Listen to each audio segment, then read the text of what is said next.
Hello everyone, this is Mario. Welcome to stage 7 of La Vuelta 2019 in Pro Cycling Manager. So this stage 7 is really characterized by the number 7. So stage number 7, 177.7 kilometers connecting Onda to Mas de la Costa. So there are really a lot of sevens in this one, and a lot of people, a lot of superstitious people, consider this as a lucky number. So let's see if this is going to be a lucky day for me. So in this one, we are back in the mountains and back with the summit finish. It's not a long climb taking the riders to the finish line, only 3.5 kilometers long, but at an incredible average of 12.2% with a max of 19.1%. So I actually do think that Alejandro Valverde has a chance of taking the win in this one. And spoiling a bit, if you haven't seen the previous two stages, if he wins today, he's going to have his third win in a row. He won in stage 5 and in stage 6, both times ahead of Primoz Roglic and on the same time as the Slovenian. And currently, Roglic is the leader of the GC, only 9 seconds ahead of Valverde, with Jakob Fuglsang third, already 1 minute behind Roglic. Valverde is also the leader in the points classification. After taking those 2 wins, he is leading ahead of Fernando Gaviria, and Valverde also leads the mountain classification. Although, regarding the mountain classification, that might actually change after this one. Today there are 26 points available for the KOM competition, and that is exactly twice as much as Valverde currently has. So some rider in the breakaway might actually be able to take over the lead in the mountain classification at the end of this stage.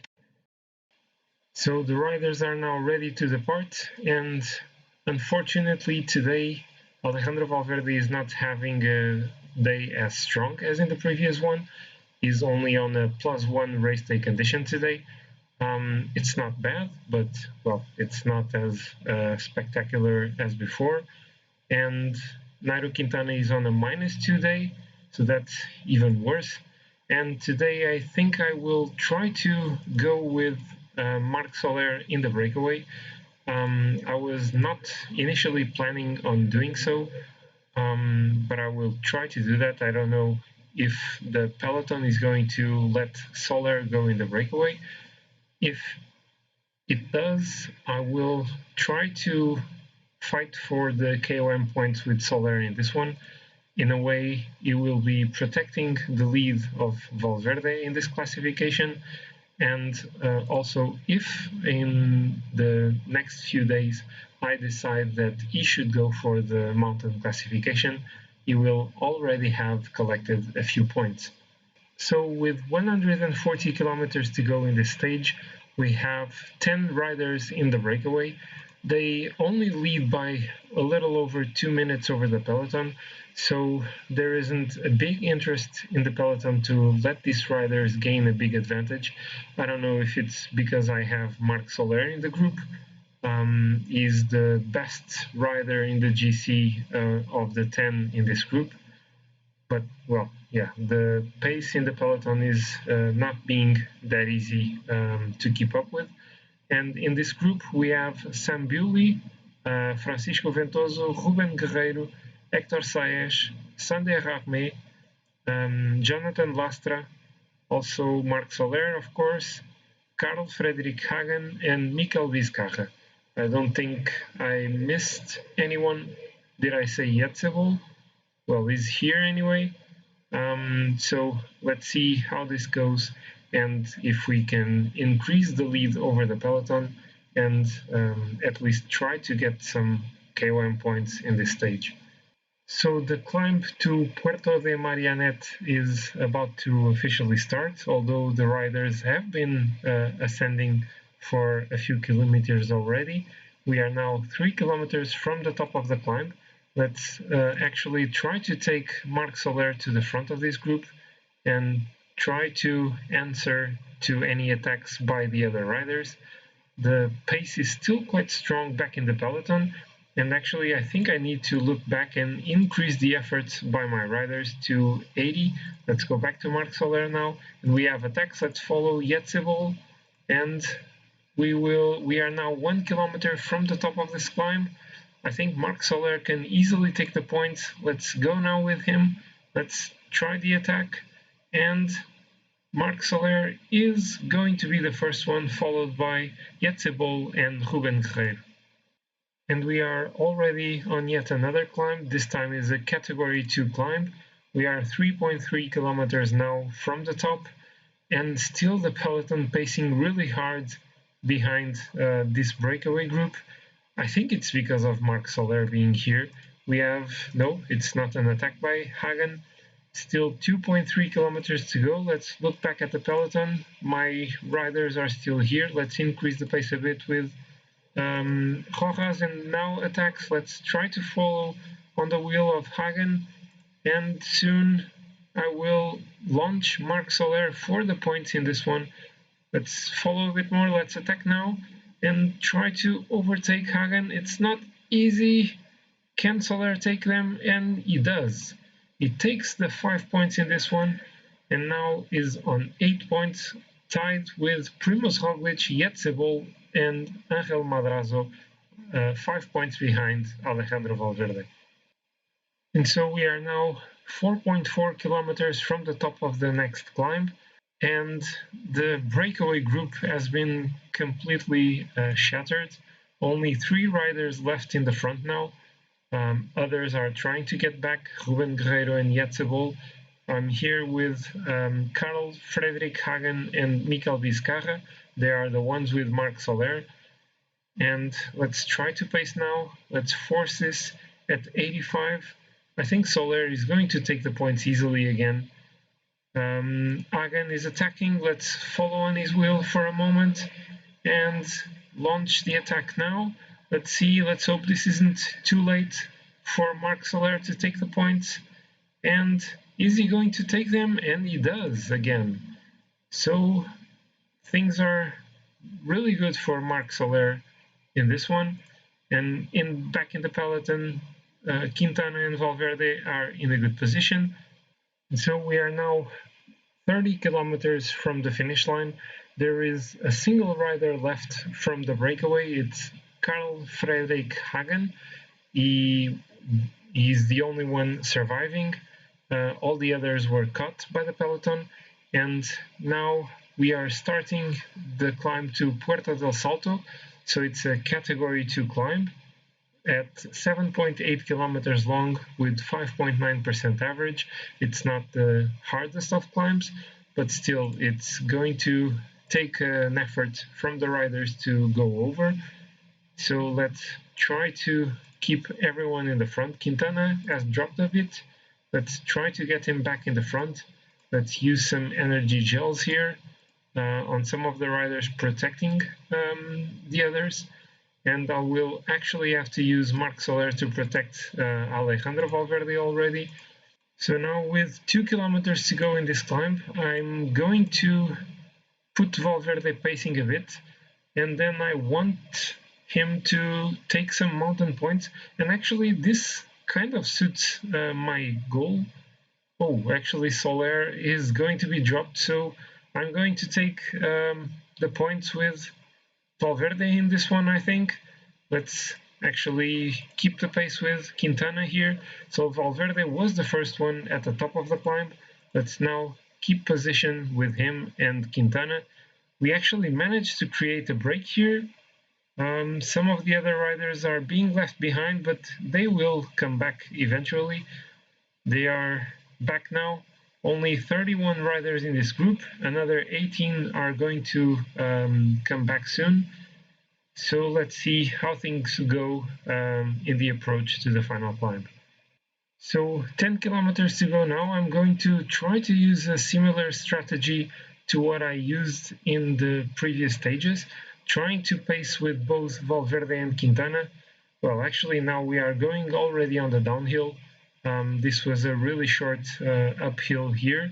So let's go back to maintaining position at 90 actually. Soon I will use the energy gels for Valverde and for Quintana. Let's actually bring them to the front of the peloton. The final climb is really short, so they need to be in a good position. Let's use the energy gel on Quintana first already and wait a bit more for Valverde. But oh, actually, I gave the energy gel to both at the same time.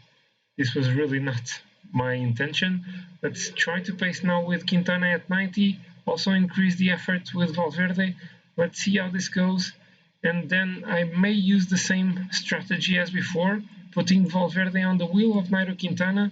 Let's now force the pace with Quintana. Can this work? 2.5 kilometers to go in the stage. And we are in a good position. Oh, this climb is so steep, I cannot go as fast as this. And there are some attacks now. Let's try to follow on the wheel of Roglic. Oh, was this too much? I think this was too much. Let's go with Valverde now at 90. And Roglic and Fuglsang are getting away. Still 1.3 kilometers to go for Alejandro Valverde. This is so short, but seems to be endless, this climb. He still has a bit of energy, Alejandro Valverde. Let's keep this at 90. He will at least catch Fuglsang and Roglic. Let's go for the sprint. Who is going to win this one? It's going to go for Primoz Roglic. He's going to be followed by Jakob Fuglsang, and Alejandro Valverde is going to be third on the stage, followed by Rigoberto Urán and Wout Poels. Nairo Quintana is going to be in the top 10, is going to be 9th in the stage, so also a good performance by the Colombian. So after coming second twice in a row after Valverde, Primoz Roglic takes the win today. So that was a really solid win by Primoz Roglic, 9 seconds ahead of Jakob Fuglsang and 16 ahead of Alejandro Valverde. My strategy this time didn't really work out to perfection. Still, it was a nice result for Valverde. I cannot win all the time. And in the GC, Roglic now increased his lead over Alejandro Valverde. 31 seconds now. It's getting a bit more solid for him. Valverde now has 22 points in the mountain classification, 4 ahead of Primoz Roglic on 18, and Marc Soler collected 11 points today and is now third. Valverde still leads the points classification, 88 points, 21 ahead of Primoz Roglic now in second. Tadej Pogačar leads the best young rider classification, 1 minute and 47 ahead of Miguel Angel Lopez. And no changes in the team classification, with Astana still leading ahead of Movistar. So I wanted a third win in a row for Alejandro Valverde, but that final climb is really tricky. It's so short but so steep, and I think I forced the pace a bit too much early on in the bottom of the climb. And then Valverde wasn't strong enough to keep up with Roglic and Fuglsang. Still, I'm quite happy with the result we got for both him and Quintana. Quintana only losing 55 seconds to Roglic, so it's not a bad result. Even more if we consider that Quintana was on a -2 race day condition, so that really wasn't ideal. And with today's results, Primoz Roglic increased his lead in the GC, now 31 seconds ahead of Valverde, 1 minute and 13 ahead of Jakob Fuglsang. The best of the rest is Nairo Quintana, 2 minutes and 22 down on Roglic, and 9 seconds ahead of Rigoberto Urán. And so with Valverde keeping the lead in the points classification and in the mountain classification after this stage, let's take a look at the next one. And the next one is, again, a hilly stage. It has a single category 2 climb about 25 kilometers from the finish line. So it's surely going to leave the sprinters behind on this one. And because of that, Alejandro Valverde will have a strong chance of taking another win in this Vuelta. So the performance today was not quite as spectacular as in the previous 2 days, but still I was pretty pleased with the results I got. I think it was a really solid performance, and I really enjoyed to ride this stage, going for the mountain points with Soler in the breakaway, and then on that final climb, it was so hard to ride. And so I enjoyed it, and I hope you guys have enjoyed it too. If you have, please click the like button. Also, please comment below and tell me what you think about the strategy that I'm using with Valverde and Quintana. Does it make any kind of sense? Also, if you're new to my channel, please check some of my other videos, and if you enjoy them, make sure to subscribe to my channel. I would really appreciate the support, and I hope to see you all next time for Stage 8 of La Vuelta 2019 in Pro Cycling Manager. Bye!